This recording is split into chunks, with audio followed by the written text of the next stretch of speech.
Hello दोस्तों, स्वागत है आपका स्टडी स्मार्ट स्टूडियो में। आज हम एंशिएंट हिस्ट्री में सीमावर्ती राजवंश के बारे में पढ़ेंगे। सीमावर्ती राजवंश में आज हम पाल वंश के इतिहास को जानेंगे। पाल वंश का साम्राज्य मुख्यतः बंगाल में फैला हुआ था। पाल वंश के इतिहास के बारे में जानकारी हमें उनके साहित्य और अभिलेखों से प्राप्त होती है। किस किस साहित्य से हमें पाल वंश के बारे में जानकारी प्राप्त होती है? गुजराती कवि सोडल की उदय सुंदरी कथा से और संध्याकर नंदी के रामपाल चरितमानस से पाल वंश के बारे में हमें जानकारी प्राप्त होती है। इसके अलावा तिब्बती बौद्ध गुरु तारानाथ के लेख और अरबी यात्री सुलेमान के लेख से इस वंश के बारे में कुछ जानकारी प्राप्त होती है।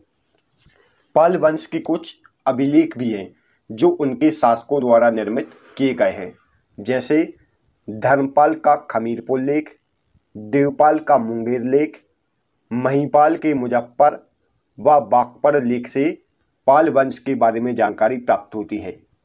इसके अलावा नारायणपाल के देवघर लेख से पाल वंश का इतिहास हमें जानने को मिलता है। यह सभी डेटा आपको याद रखना है। उदय सुंदरी कथा की रचना गुजराती कवि सोडल ने की थी और रामपाल चरितमानस की रचना संध्याकर नंदी ने की थी।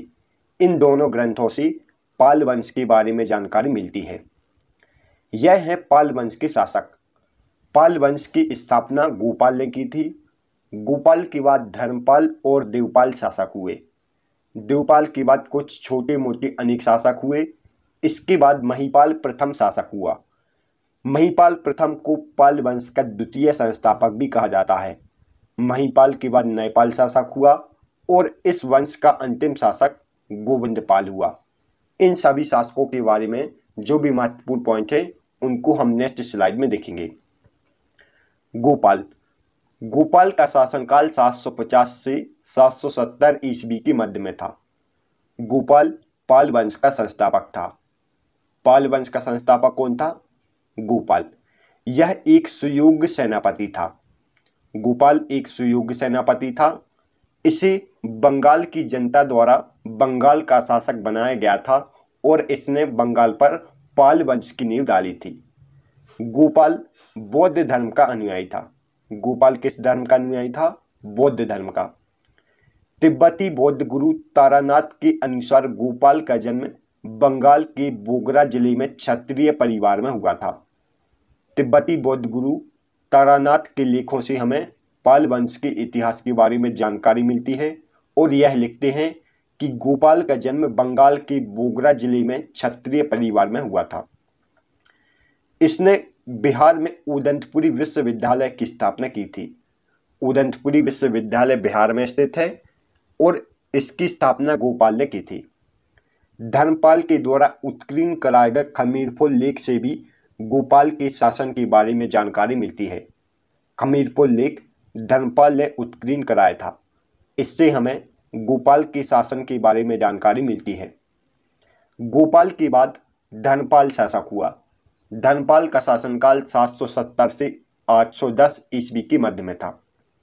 यह गोपाल का पुत्र था और यह भी बौद्ध धर्म का अनुयायी था। इसने परमेश्वर परम भट्टारक महाराजाधिराज की उपाधि धारण की थी और इसके लेखों में इसने परम सौगात की उपाधि धारण की थी। धर्मपाल ने परमेश्वर परम भट्टारक महाराजाधिराज और परम सौगात की उपाधि धारण की थी। धर्मपाल के दरबार में बौद्ध गुरु व लेखक हरिचंद्र सूरी थे। धर्मपाल के दरबार में हरिचंद्र सूरी रहते थे जो एक बौद्ध गुरु थे। 11वीं शताब्दी के गुजराती कवि सोडल ने अपनी पुस्तक उदय सुंदरी कथा में धर्मपाल को उत्तरापद स्वामिन कहा था। उदय सुंदरी कथा गुजराती कवि सोडल ने लिखी है। इसमें धर्मपाल को उत्तरापद स्वामिन कहा गया था। कन्नौज का त्रिप्रिय संघर्ष पाल राजा धर्मपाल, प्रतिहार राजा वत्सराज और राष्ट्रकूट राजा ध्रुव के मध्य हुआ था। कन्नौज में एक त्रिप्रिय संघर्ष हुआ था। यह संघर्ष पाल राजा धर्मपाल, प्रतिहार राजा वत्सराज और राष्ट्रकूट राजा ध्रुव के मध्य हुआ था। धर्मपाल ने अनेक विश्वविद्यालय की भी स्थापना की थी। धर्मपाल ने विक्रमशिला और सोमपुरी विश्वविद्यालय की स्थापना की थी। विक्रमशिला विश्वविद्यालय बिहार की भागलपुर जिले में स्थित है और सोमपुरी विश्वविद्यालय बांग्लादेश के नौगांव जिले में स्थित है। इसने बिहार के बोधगया में चतुर्भुज महादेव मंदिर का भी निर्माण करवाया था। धर्मपाल ने बिहार के बोधगया में चतुर्भुज महादेव मंदिर का भी निर्माण करवाया था। प्रसिद्ध अरबी यात्री सुलेमान ने धर्मपाल को रुद्रमा कहा था। प्रसिद्ध अरबी यात्री सुलेमान ने धर्मपाल को रुद्रा की उपाधि दी थी। धर्मपाल के बाद देवपाल पाल वंश का शासक बनता है। इसका शासनकाल 810 से 850 ईस्वी के मध्य में था। यह धर्मपाल का पुत्र था और इसने अपनी राजधानी बिहार के मुंगेर को बनाई थी। देवपाल ने अपनी राजधानी बिहार के मुंगेर को बनाई थी। यह बौद्ध धर्म का अनुयायी था। पाल शासक ज्यादातर बौद्ध धर्म के अनुयायी हुए थे। देवपाल ने परम सौगात की उपाधि धारण की थी। इससे पहले धर्मपाल ने भी परम सौगात की उपाधि धारण की थी। देवपाल ने प्रतिहार राजा मेहर भोज को युद्ध में पराजित किया था। प्रतिहार राजा मेहर भोज को देवपाल ने युद्ध में पराजित किया था। देवपाल का दरबारी विद्वान वज्रदत्त था। इसने लोकेश्वर शतक ग्रंथ की रचना की थी। देवपाल के दरबार में एक विद्वान वज्रदत्त रहता था। इसने लोकेश्वर शतक ग्रंथ की रचना की थी। मैंने जितना हाईलाइट किया है उतना सभी पॉइंट आपको याद रखना है। देवपाल के सेनापति लवसेन ने उड़ीसा की उत्कल जाति का उन्मूलन कर उड़ीसा को पाल राज्य में मिला लिया था। देवपाल का एक सेनापति था लवसेन। इसने उड़ीसा की उत्कल जाति का उन्मूलन कर उड़ीसा को पाल साम्राज्य में मिला लिया था। देवपाल के शासनकाल में पाल साम्राज्य सबसे विशाल था। अरबी यात्री सुलेमान ने इसे भारत का महानतम राजा कहा था। अरबी यात्री सुलेमान ने देवपाल को भारत का महानतम राजा कहा था। देवपाल के बाद कुछ छोटे मोटे शासक हुए। देवपाल के बाद महेंद्रपाल, विग्रहपाल, नारायणपाल, राज्यपाल गोपाल द्वितीय और विग्रहपाल द्वितीय शासक हुए। इनके शासनकाल में इतना महत्वपूर्ण नहीं है। विग्रहपाल के बाद महिपाल प्रथम शासक हुआ। इसका शासनकाल 988 से 1038 ईस्वी के मध्य में था। इसको पाल वंश का द्वितीय संस्थापक माना जाता है। महिपाल प्रथम को पाल वंश का द्वितीय संस्थापक माना जाता है और यह विग्रहपाल द्वितीय का पुत्र था। महिपाल प्रथम ने नालंदा, सारनाथ व काशी के बौद्ध विहारों का पुनर्निर्माण करवाया था और इसने अनेक तालाब व नगर बनवाए थे। महिपाल प्रथम को पाल वंश का द्वितीय संस्थापक माना जाता है और इसने अनेक बौद्ध विहारों का पुनर्निर्माण करवाया था। इसके काल में राजेंद्र चोल ने बंगाल पर आक्रमण किया था। महिपाल प्रथम के काल में ही राजेंद्र चोल ने बंगाल पर आक्रमण किया था। इसी के दरबार में प्रसिद्ध बौद्ध विद्वान आचार्य धर्मपाल रहते थे। महिपाल ने आचार्य धर्मपाल को बौद्ध धर्म के प्रचार के लिए तिब्बत भेजा था।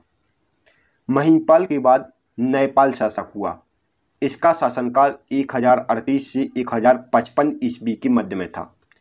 यह महिपाल प्रथम का पुत्र था। नेपाल का युद्ध चेदी के कलचुरी राजा लक्ष्मीकर्ण के साथ हुआ था, लेकिन बाद में सोमपुरी विश्वविद्यालय की आचार्य दीपंकर श्रीज्ञान ने दोनों राजाओं के मध्य संधि करवा दी। नेपाल का युद्ध चेदी के कलचुरी राजा लक्ष्मीकर्ण के साथ होता है, लेकिन इन दोनों के बीच बाद में संधि हो जाती है। इस संधि के अनुसार नेपाल के पुत्र विग्रहपाल तृतीय का विवाह कलचुरी राजा लक्ष्मीकर्ण की पुत्री यौवनश्री के साथ करवा दिया जाता है। नेपाल के बाद विग्रहपाल तृतीय शासक हुए। नेपाल के बाद पाल वंश के अनेक शासक हुए और इस वंश का अंतिम शासक गोविंदपाल हुआ। नेपाल के बाद विग्रहपाल, महिपाल, शूरपाल और रामपाल शासक हुआ। रामपाल के बारे में आपको एक पॉइंट याद रखना है कि इसने असम व कलिंग की विजय की थी। रामपाल ने असम व कलिंग की विजय की थी। रामपाल के बाद कुमारपाल, गोपाल तृतीय, मदनपाल और गोविंदपाल शासक हुए। पाल वंश का अंतिम शासक गोविंदपाल माना जाता है। पाल वंश का अंतिम शासक कौन था? गोविंदपाल। इसके बाद पाल वंश समाप्त हो जाता है। नेक्स्ट वीडियो में हम सेन वंश के इतिहास को जानेंगे। तब तक के लिए गुड बाय। यदि आपको हमारी वीडियो पसंद आई हो तो आप हमारे वीडियो को लाइक और चैनल को सब्सक्राइब जरूर करें। तो मिलते हैं नेक्स्ट वीडियो में।